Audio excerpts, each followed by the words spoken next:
Well, welcome to Human Flourishing in Times of Stress at the York Festival of Ideas. My name is Tom McLeish. I'm Professor of Natural Philosophy at the Department of Physics at the University of York. Natural philosophy is the old and comforting name for what we tend to call these days as science. And comfort is the unapologetic and self-indulgent theme for our hour together tonight. The event is part of the York Festival of Ideas online, and although this year we're in a different format, the festival continues to aim to enhance York's reputation as a city of ideas, innovation, through offering the very highest calibre of public events, and I'm sure, thanks to my guests, this will be one of those. The 2020 festival has had over 60 online events, offering an inspiring programme for all ages. Thank you so much, all of you, for joining us tonight. We hope you'll enjoy the adventure we're about to take you on. Just a few technical issues for those of you for whom this might be the first online Festival of Ideas event. If you're watching live, you can ask questions using the Q&A button, which you'll find on the menu at the bottom of the Zoom down there on your screen. It's available throughout the talk, so questions can be asked at any time, and we'll pick up as many as we can in the Q&A 15 minutes at the end of the hour. Should you have technical issues, such as loss of Wi-Fi, you can also rejoin the event using the link you used to join us so far. And please also remember that tonight's event is being recorded, so you will be able to watch again. And if you liked it and think of people who aren't here, but who would like to see it afterwards, then do please tell them. So for people who love beautiful stories, beautiful objects, and beautiful thinking, and find comfort in those favourite things, this is the York Festival of Ideas equivalent of a brown paper package tied up with string. There we are. My three guests are in order of their appearance. Dr. Franziska Kohlt is a postdoctoral research fellow at the Department of Sociology in York, and she will be telling us about the history of comfort to be found, people have found in children's classics of literature over the years. Tim Radford, writer and for many years a former science correspondent of the Guardian newspaper, which he left in 2005, and a founding editor of Climate News Network, will be telling us about his own recent experience in finding consolation in physics, something I'm particularly warm to and looking forward to hearing. And then Dr. Penny Spikins, who's senior lecturer in archaeology at York, will be telling us about her research and what she's found out about how people find comfort and compensation in those objects of attachment that go back, it turns out, in history rather further than we might have imagined. Just to give you some idea of timings, each speaker will contribute some ideas for us for about 10 minutes, and I won't interrupt, they'll go in that order, handing over to each other.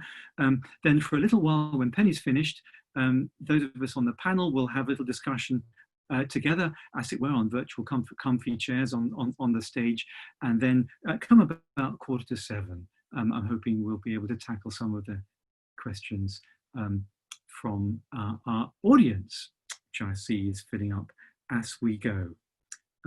So without further ado, let's go and hear from Franziska. Thanks, Fran.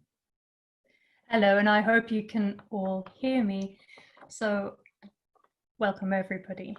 To say that the past few months have been a tad stressful is probably an understatement.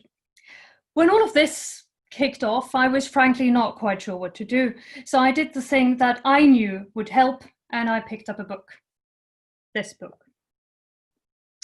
I began reading the familiar words. The mole had been working very hard all morning, spring cleaning his little home. Spring was moving in the air above and in the earth below, penetrating even his lowly little house with its spirit of divine discontent and longing, which made him fling down his brush, exclaim bother and oh blow, and also hang spring cleaning and bolt out of the house because something out there was calling him imperiously. The mole's frustration at the lovely weather outside, his sentiments about spring cleaning, seemed all too familiar, now that we apparently all have to be productive and acquire new skills during lockdown, when really all we long to is follow this inexplicable call of the reawakened nature. And I was not alone. Many flocked to the countryside. The consumption of books, theatre plays, musicals, and films was through the roof. And my social media channels were flooded with people getting drawn into gardening. And just so many were picking up their favorite childhood reads. But why? It might be a quick judgment call to say, well, obviously for comfort. It's escapism. But there is actually really a very good reasons why these books work so well in providing just that, and why escapism is actually not a bad thing at all.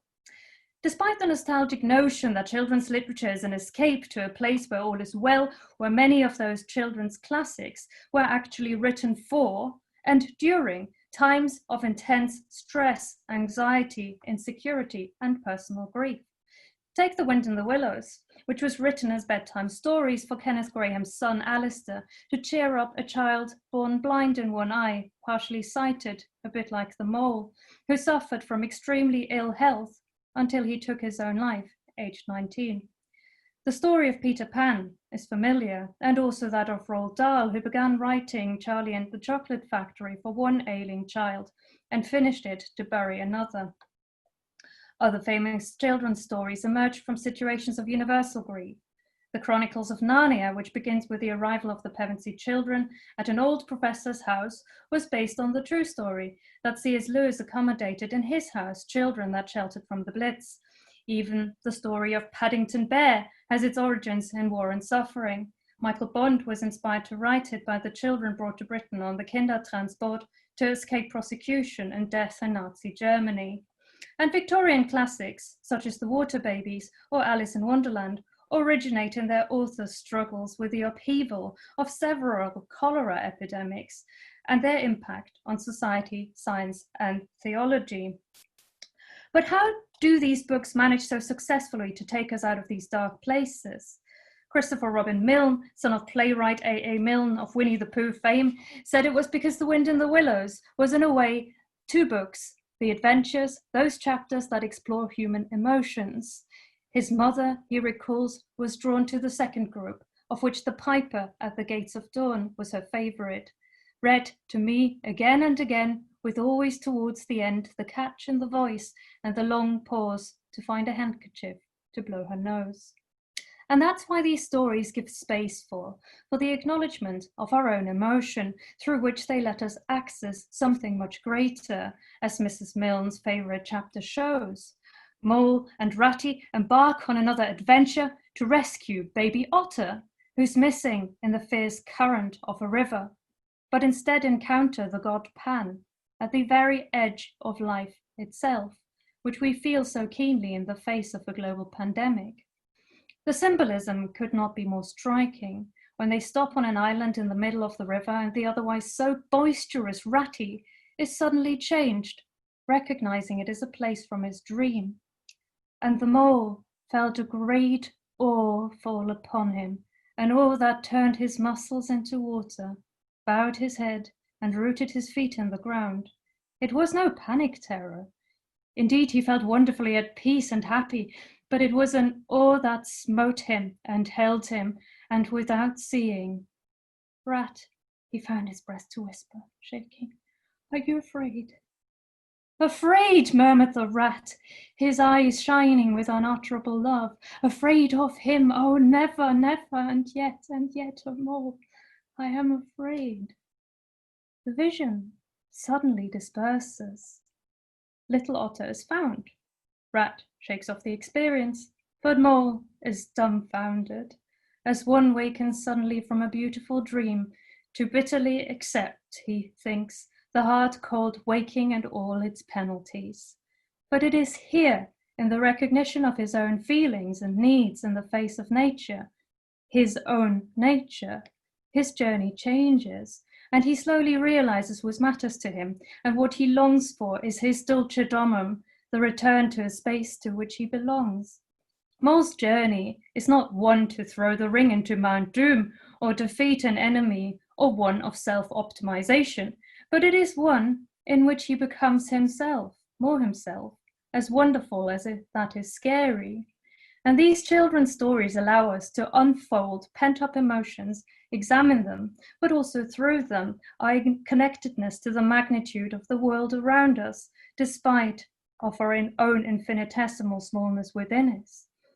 They give us time and space for contemplation with no pressure, something our own cold realities and penalties of yet another Zoom meeting in which we've forgotten to unmute ourselves hardly provide. J.R.R. Tolkien reframed literary escape not as the flight of the deserter, but the escape of a prisoner.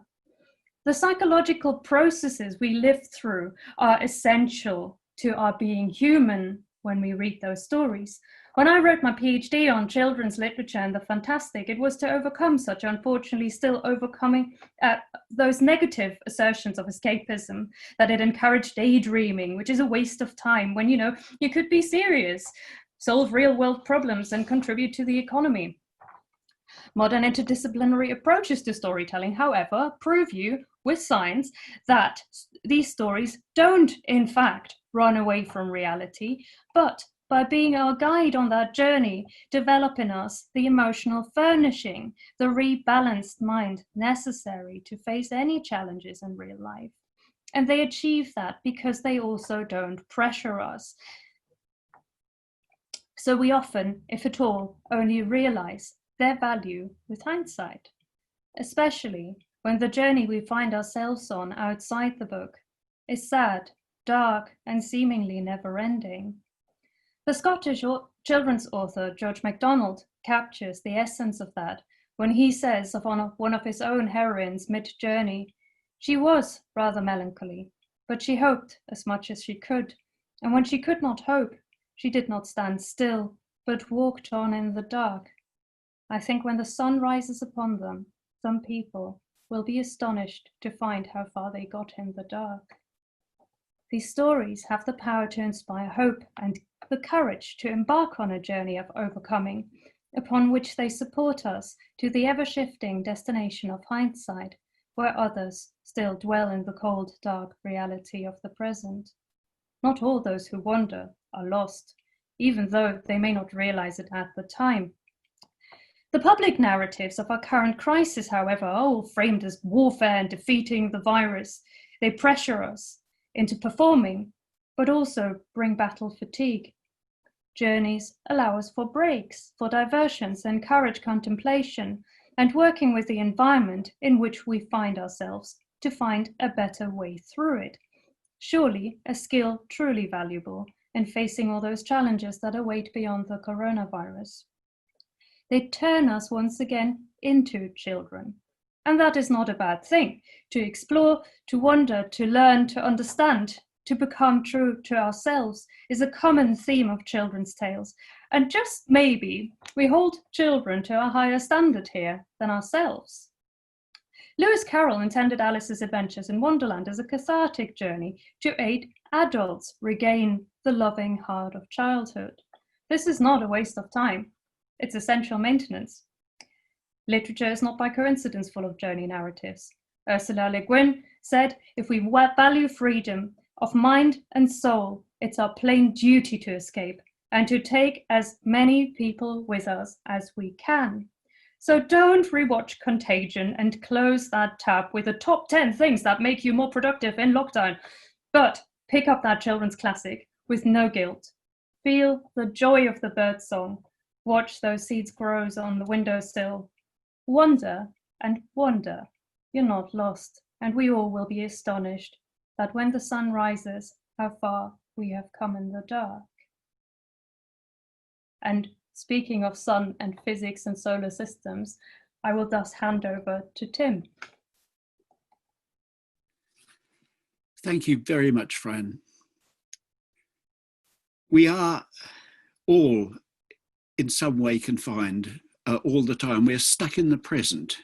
And we're always under stress of some sort, so we ought not to find this, most of us ought not to find the present circumstances quite too hard, although I do, since I felt I was never meant to be a self-isolating adult, even at my age.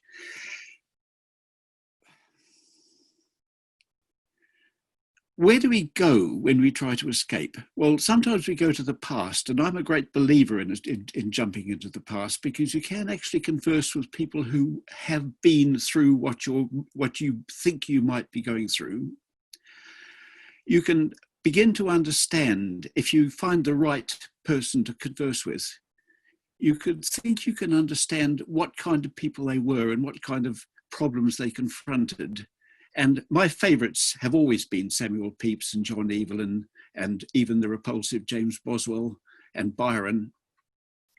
But I'm profoundly grateful, and always have been, to Penguin Classics, because of course they opened up a vast array of extraordinary people, some of whom are very like us, except strangely different because of the circumstances.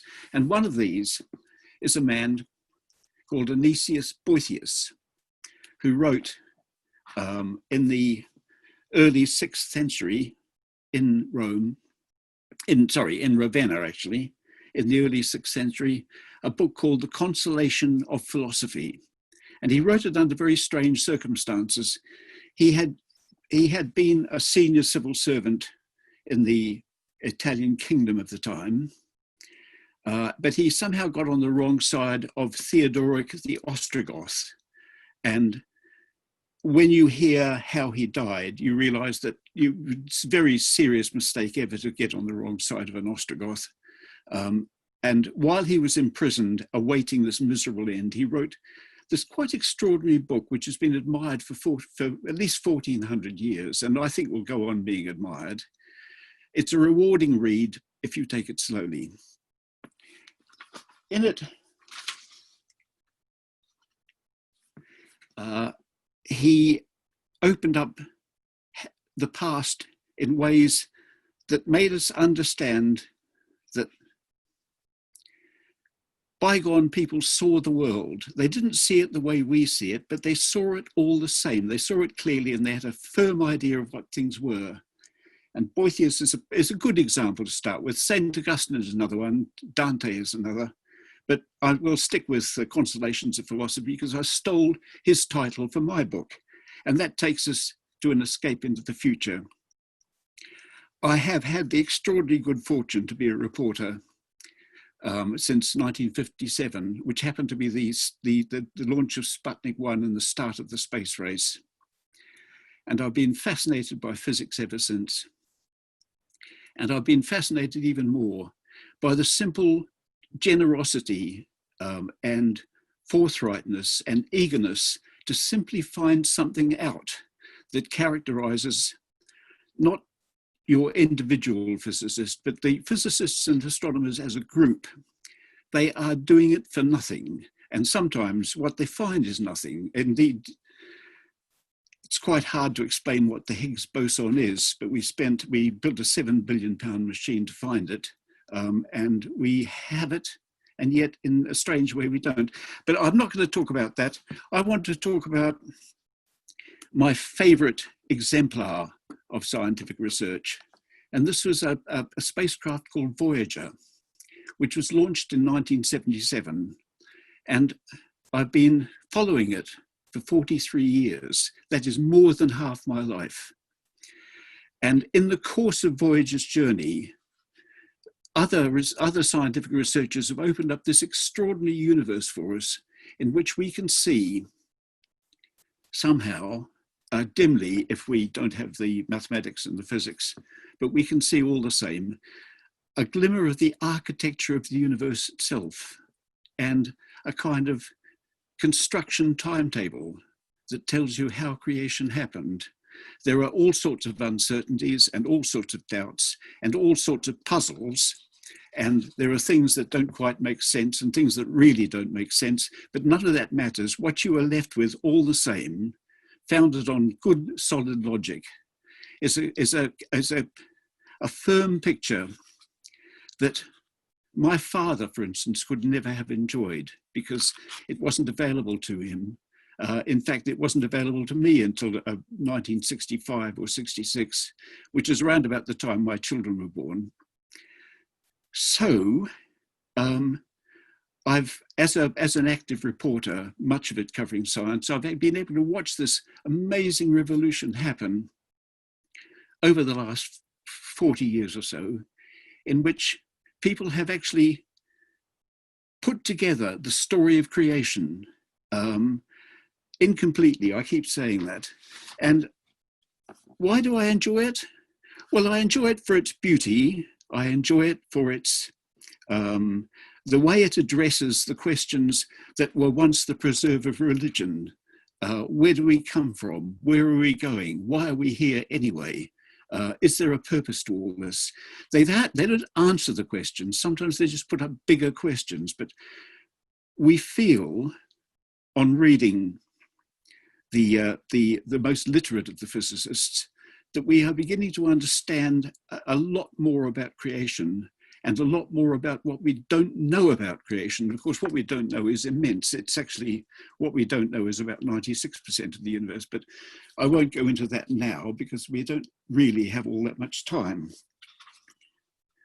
Voyager is significant because it represents about the only thing that humans have made that will survive for longer than 5 billion years. So far, in the end, in about 5 billion years, the sun will swell into a red giant and it will expand and it will consume the Earth and everything on it and all the artifacts on it, and will dismantle them, and we will end up being recycled into some other solar system somewhere else. There won't be anything left of us except for Voyager, which at the moment, in its double guise of two identical spacecraft in different directions, has left the solar system and is falling towards the distant stars. And it's still very slowly and faintly sending back information. It's going to go quiet soon because its power source will run out altogether. But it carries a strange thing. It carries a golden record that bears the sounds of the Earth. And so should some alien ever find it and work out how to spin a vinyl disc with a needle, he'll be able to hear a snatch of Chuck Berry, a bit of Beethoven, and greetings in a number of languages. And I find it immensely comforting to think that when we've all been wiped out, a little of us will be there for anyone or anything sentient enough to recognize it as a message from another civilization. It just simply says, we were here. In the course of writing it, I even called my book The Solace of Quantum, but it was a silly joke, especially as I don't really talk much about quantum physics because I have no idea how to explain it to anyone. And I'm not alone. But I find the idea so wonderful that I persevered with the book, largely to remind myself that at bottom, science is generous and outgoing and cooperative, and we should value it, not just for what it tells us, but for the way it does things for us. Now, I've been talking, I'm afraid, for 9 minutes, and at this point, I rather sadly stop, but and hand over to Penny Spikins, and thank you all for listening. Hello, it's wonderful to be here and have a chance to talk to you today. And I'm going to be talking a little bit about objects, treasured possessions. You see, I don't know if you've noticed, but there's been some really odd things happening during lockdown. Just let's go forward.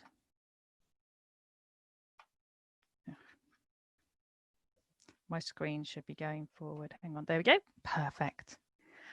I don't know if you've noticed, but there's something a little bit weird that's been happening during lockdown. We've got much more interested in programs like the Repair Shop, programs which are about nurturing and caring for treasured possessions that have perhaps been handed down through generations. This is the Rally Chopper from the last Christmas special, and many of these things move us to tears in a way that's actually a little bit hard to understand. I mean, it seems a little bit nonsensical. Surely it's like hardly useful. But I think it's certainly true that throughout the last few weeks, we've all felt a little bit lonely and isolated. It's really rather weird not to actually be with you when I'm talking to you and trying to communicate to you and not be able to have things going backwards and forwards.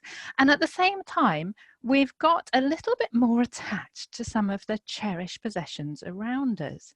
Now, why is that? Is it just some human oddity?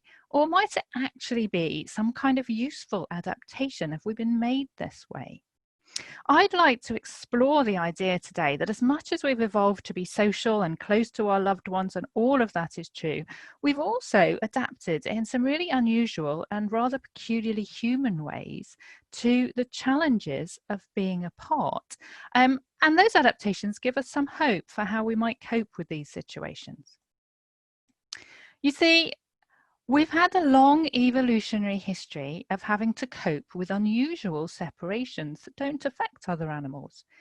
Unlike this orangutan here, and unlike all other primates, as infants, we can't cling. We're not able to just cling to our parent. And that's probably been the case for at least 2 million years. We've had to adapt to being carried around, being passed between different carers, not being able to actually cling to our parent.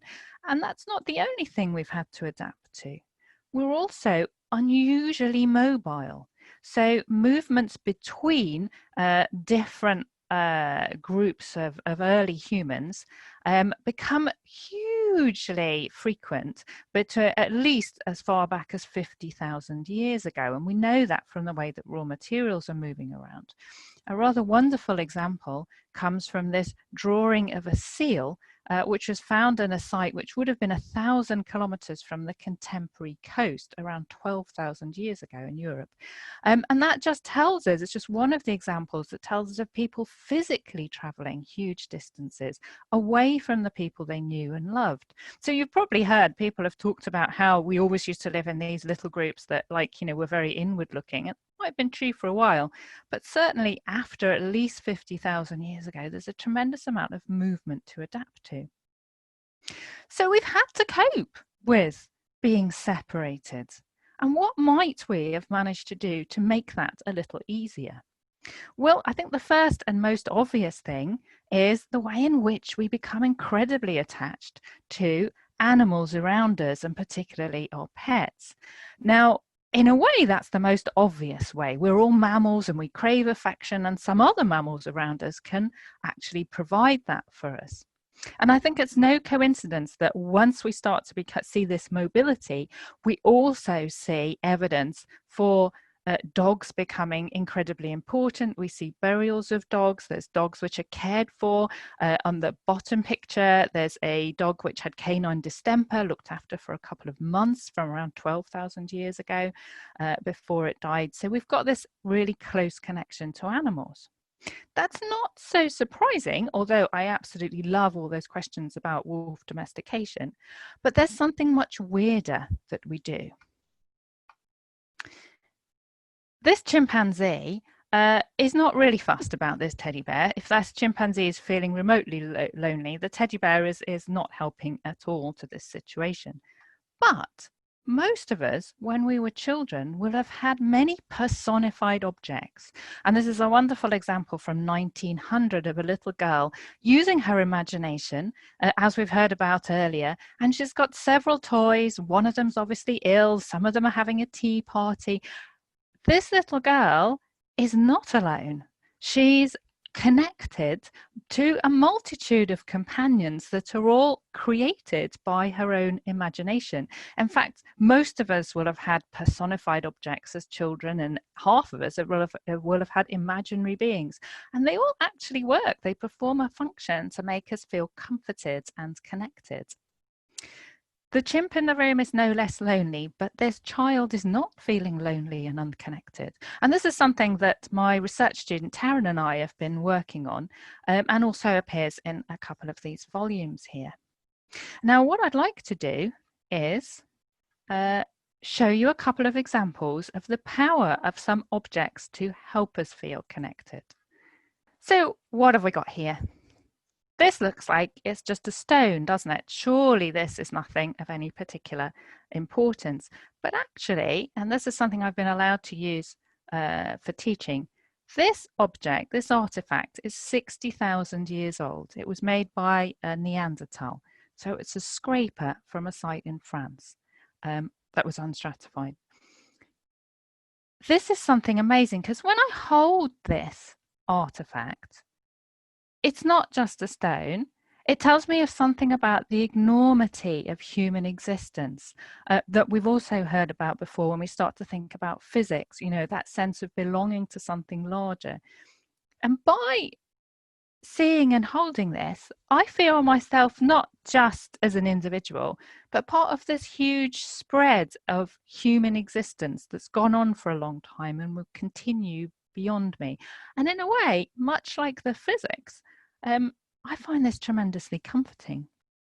And is this here, is this just a stone and a piece of metal? Actually, it's not. This is my grandmother's engagement ring.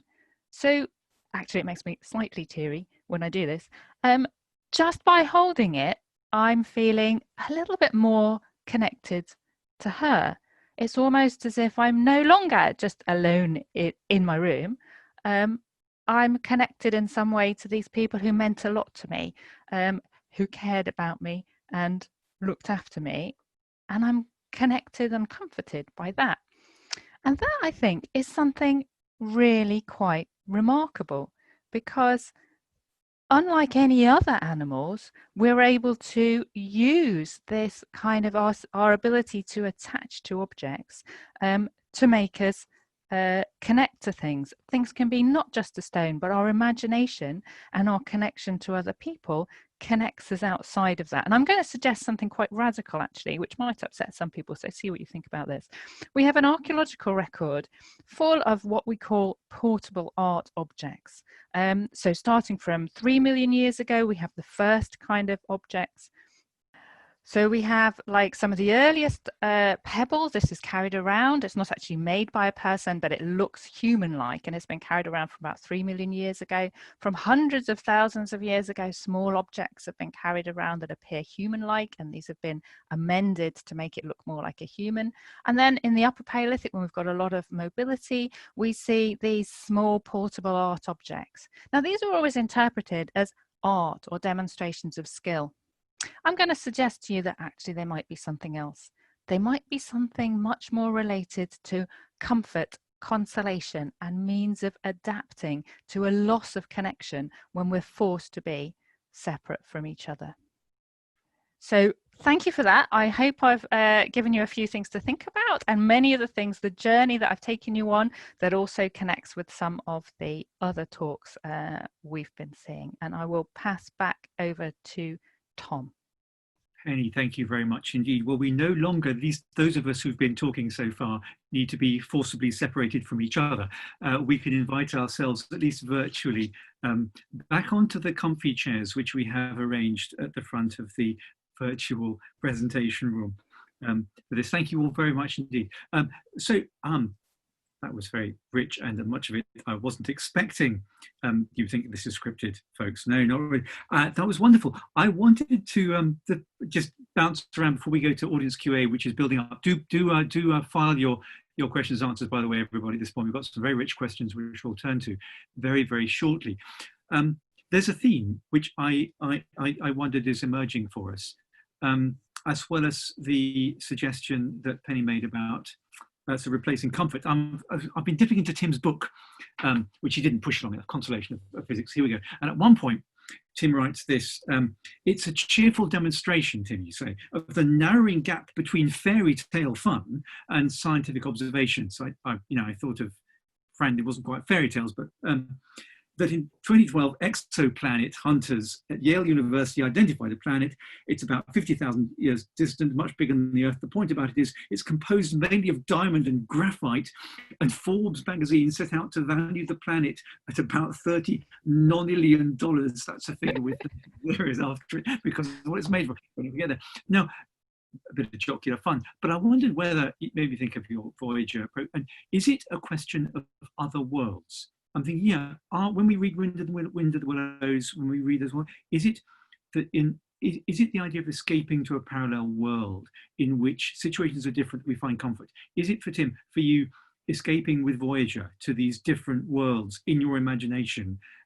Penny, is it when we contemplate the prehistoric ancient times, which of deep time, which might as well be other worlds? The story you held of the man who held the axe, that is a root of comfort.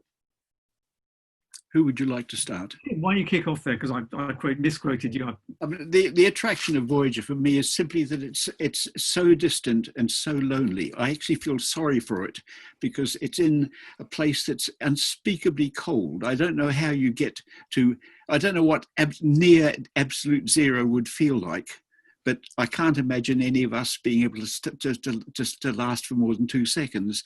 And as for darkness, the darkness must be intolerable.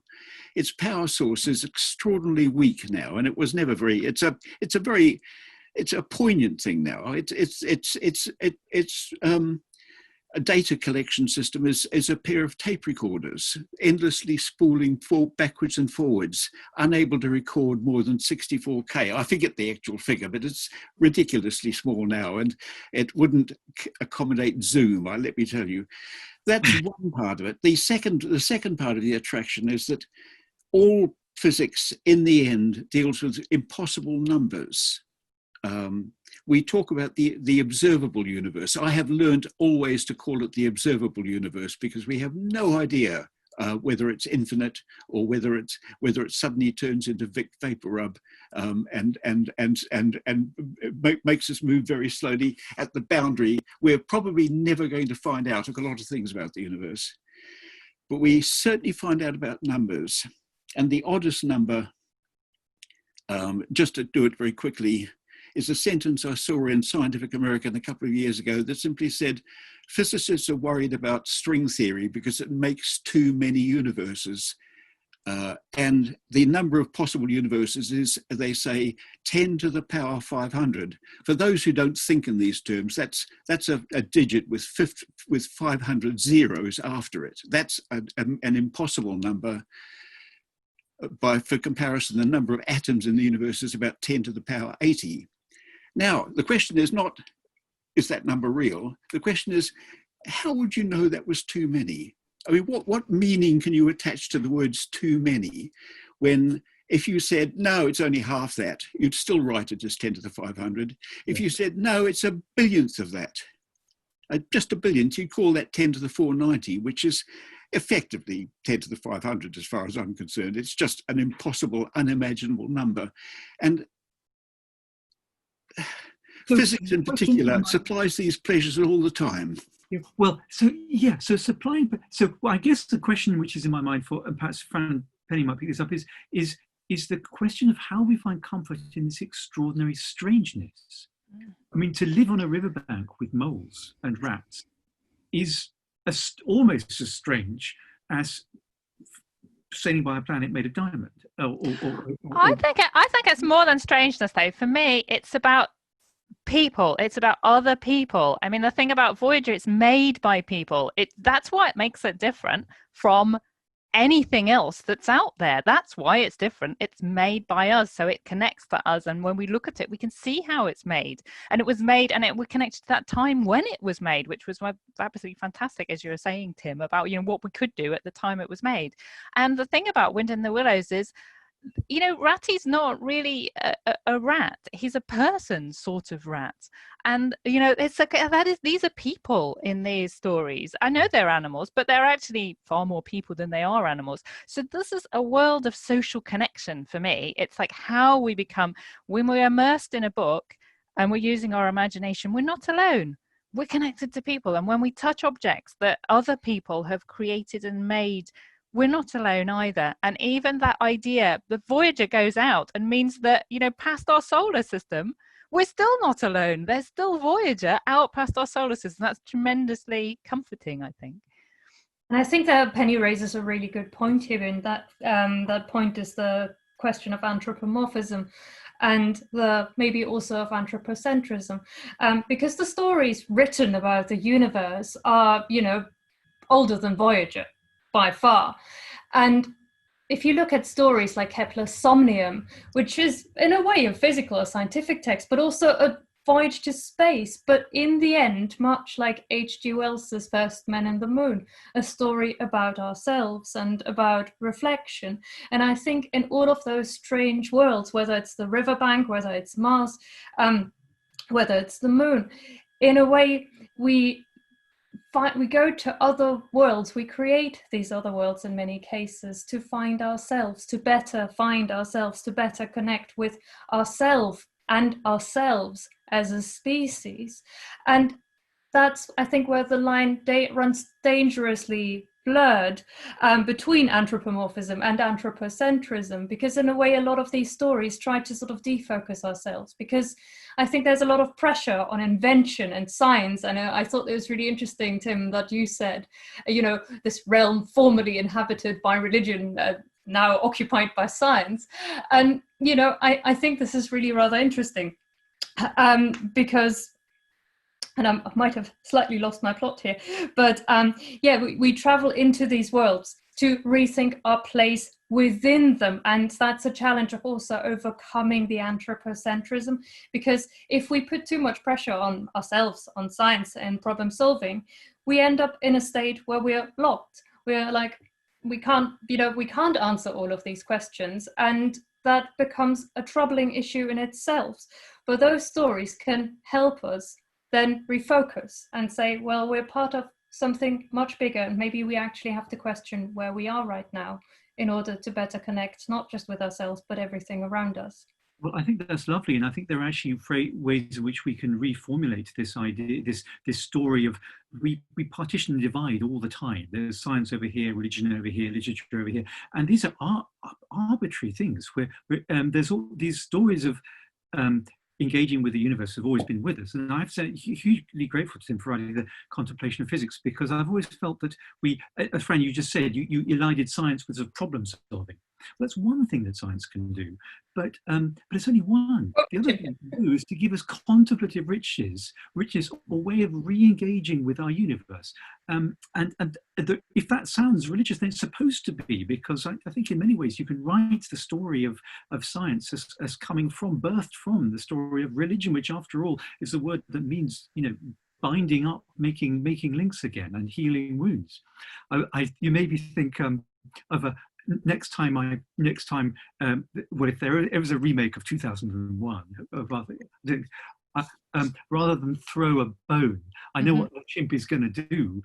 Chimp's going to throw Penny's scraper up into the air. It's going to turn into Voyager 1, isn't it? And so, we have so many questions, some lovely questions already that I think it would be great to start tackling them.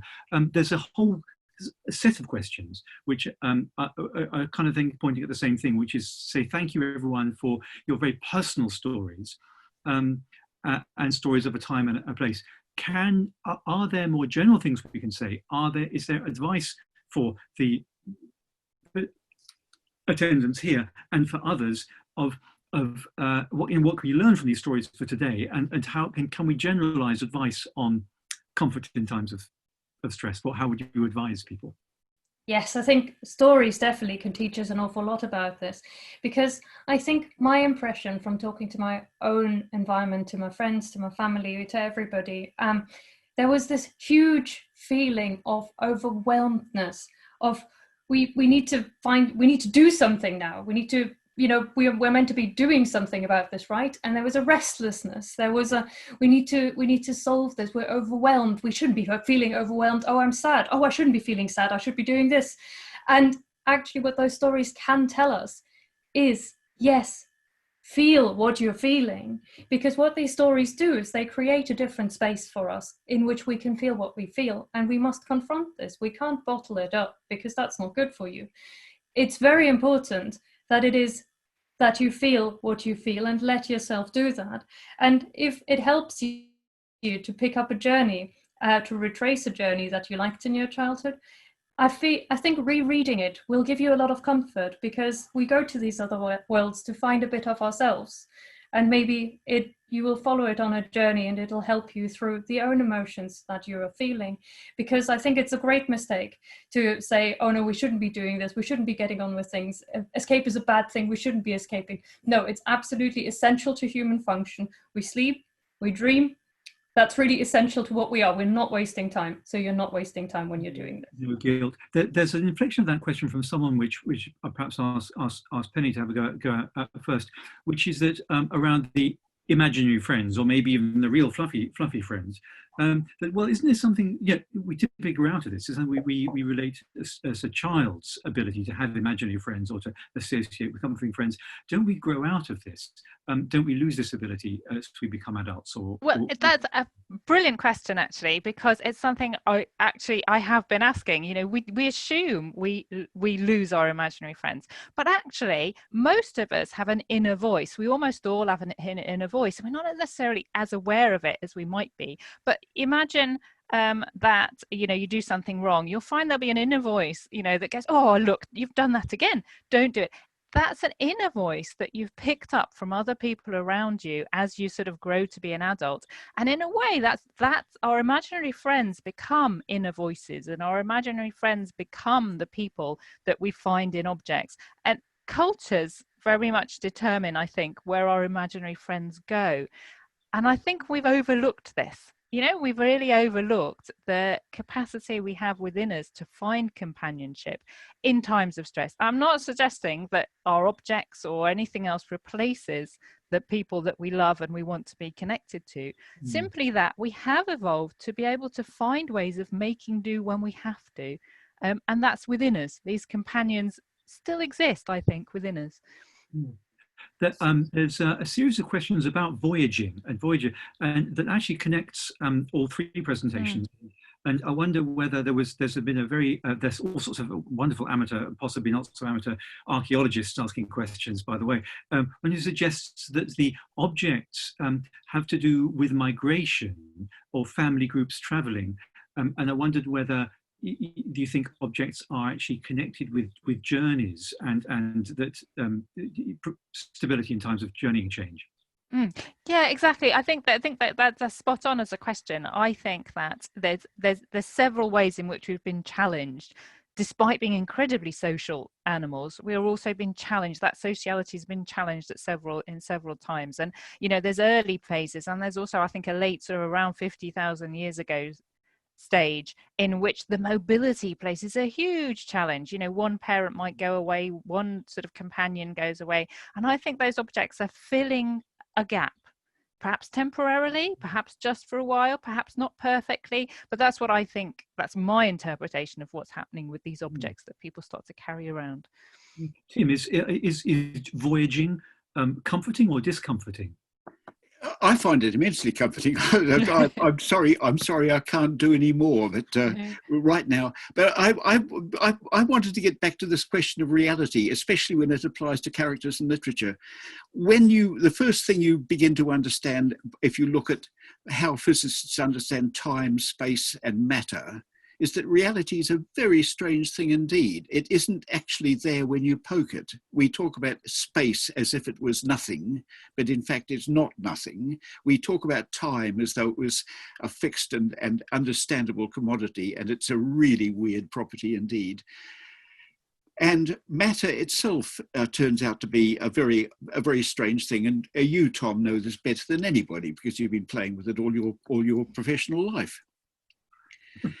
Literature, on the other hand, actually creates characters who are real in the sense that they are always with you and you will never forget them.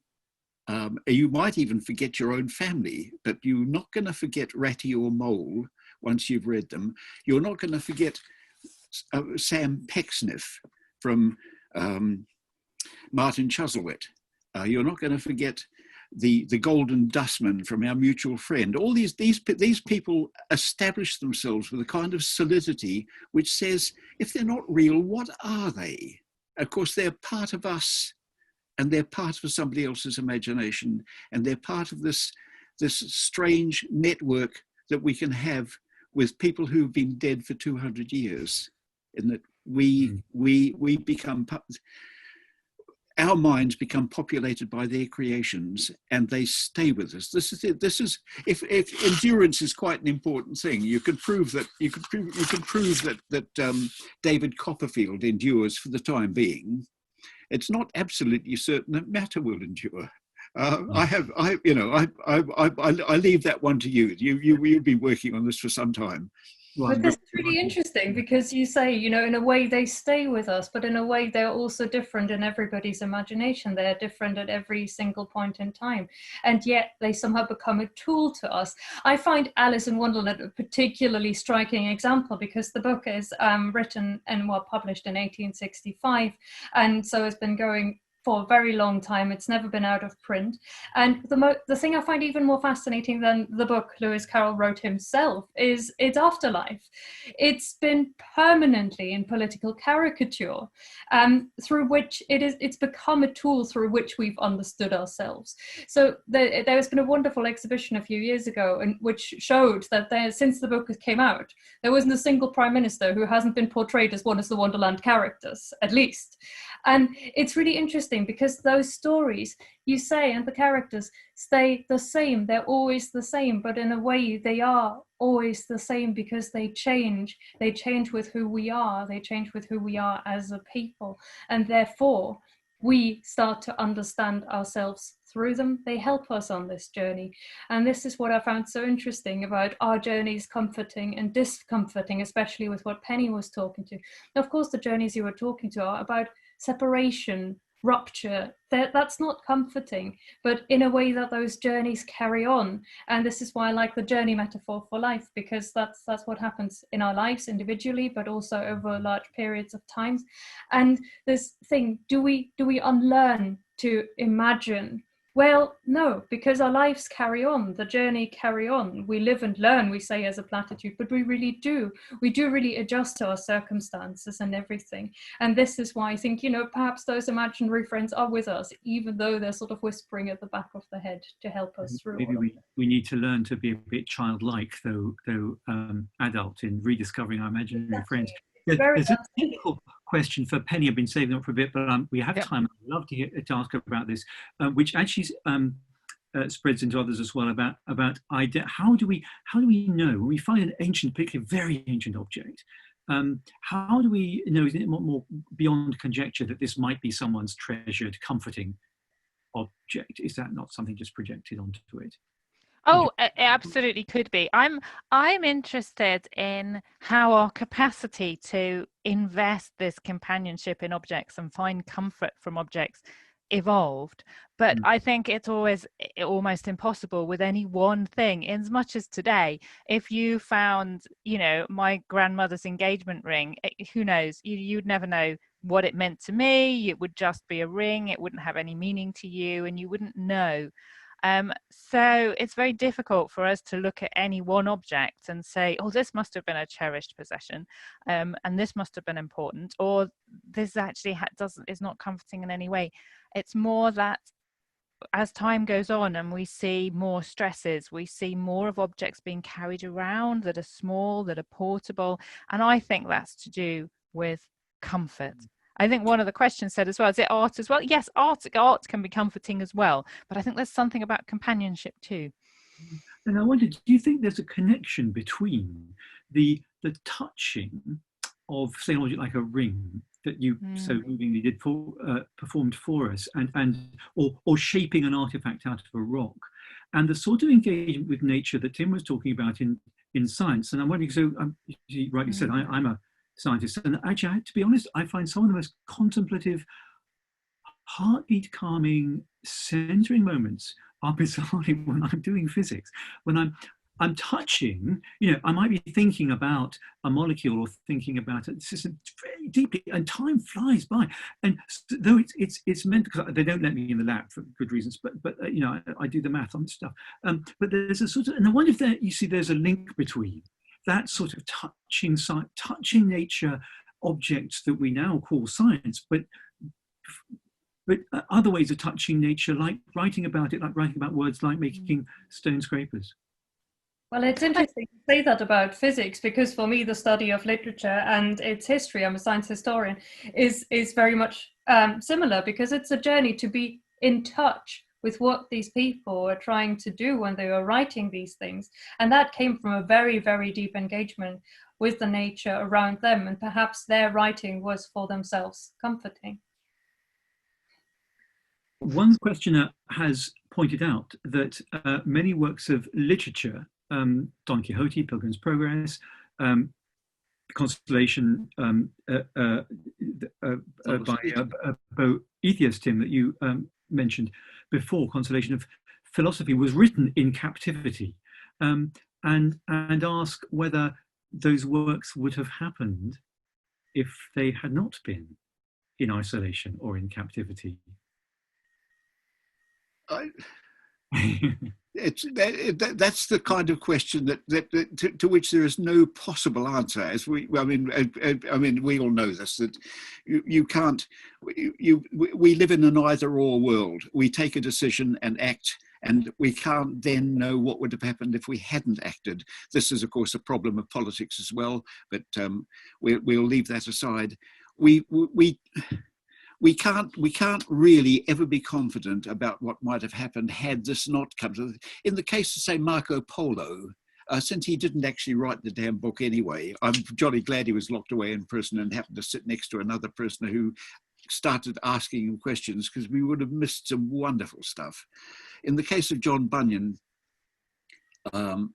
he I think was in Bedford jail when he wrote The Pilgrim's Progress, and in that case, if imprisonment made the book happen, we should be grateful that he was persecuted, because what he's left us is an extraordinary text, rather boring in some respects, but actually I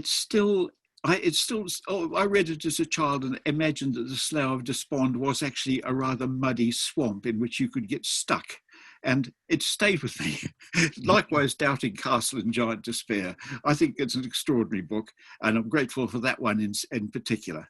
Well, I think it's important to point out the confinement cannot just be an actual physical prison for punishment. Lewis Carroll wrote much of his literature when he was in very ill health. Alice in Wonderland, he was fairly okay, but when we get to his later novels, he was in fact quarantined for the influenza outbreak in Oxford. There was another outbreak of several magnitudes, and he was really annoyed with it. You can see that his diary entries, he's really fed up with lockdown, and that's what got his creativity and his writing going. And in fact, if you're really after a lockdown challenge, his final pair of novels, Sylvie and Bruno, is actually about exactly that. So we're running very short of time, but brief. Let's circle back to some of our first questions. Therefore, advice for people attending today and tonight. How can we write stories for our time? Would you encourage people? How would you encourage people to sit down and maybe express themselves in isolation, in lockdown, creatively and therapeutically? Should we write dialogues? Should we write poetry? What should we do, Penny? Oh, I would say to actually spend the time that we have now with a little bit of solitude, looking around us. You know, a lot of us are getting inspiration from nature or from objects that have been every day and we attach little significance to, but now we're rethinking. And I think a lot of, we can rewrite stories about connection with the correct connection we crave by recognizing the birds on the bird feeder, and they the object that we'd forgotten that we find again when we're tidying up, and all those things that kind of allow us to connect again, if we let them, I think. Thank you, Penny. Fran, do you have any advice? I think that's exactly it. I think keep the journeys that I spoke about in my part of the talk were about feeling what you're feeling. See, and I think what Penny was saying, see what you're seeing, and give yourself time to take all of that in. So if you were wanting to write about it, start with that. Start with what you're seeing and what you're feeling, and don't stop yourself. Don't say, oh, well, I should be doing this and surely I should be writing it like this. That's the bad bit. All of these stories were actually written with, making a catharsis, being cathartic. So that starts with a recognition of what you're seeing and feeling. And I think that's a really good place to start, and advice we can take from all of this. Thank you, Fran. Tim, any last short word of advice? Yes, very short. Don't ask a journalist. For a journalist, writing is like an act of carpentry. You're making something to order if you're working for a daily newspaper. However, I would simply say, write a letter to a friend. Just tell your friend what you're doing. That's the start of many a good piece of writing. And I'll leave it there. Well, that's immensely, well, I'm so grateful to all three of you. That's been the most therapeutic and comforting hour of my day. Thank you. I'll say goodbye to those three of you right now, but as they just gently take themselves off the stage to the green room, I will remind you that some of them have written books, and those who haven't, Bristol, I'm sure, about to. And the Festival Bookseller is our local pop-up bookshop, Fox Lane Books, Kirsty Loud and her Fox Lane Books company. They can get you copies. In fact, their site can be signed copies of books relating to anything that speakers have talked about. There's even something from me there on the connections between poetry, music, and science with that title that also talks about contemplative therapeutic ways of engaging with art, with stories, and with the world. So with that, I'd like to thank the York Festival of Ideas very much, and all the supporters of this evening's event. Very gratefully indeed, but particularly to thank the three contributors that we've received so much wisdom from tonight: Franziska, Kohlt, Penny, Spikins, and Tim Radford. And to remind you and those you love and know that if you want to see this again, or you know people who've missed it, it will be available online, linked in a day or two's time from the York Festival of Ideas website. There are still many exciting events still to play out in the festival. Do again go and visit the website where you'll find notices of more hours like this and others before the end of the festival. So with that, thank you very much for spending the time to be with us. I hope you've got something from it, as I certainly have. So for now, from the York Festival of Ideas, it's good night.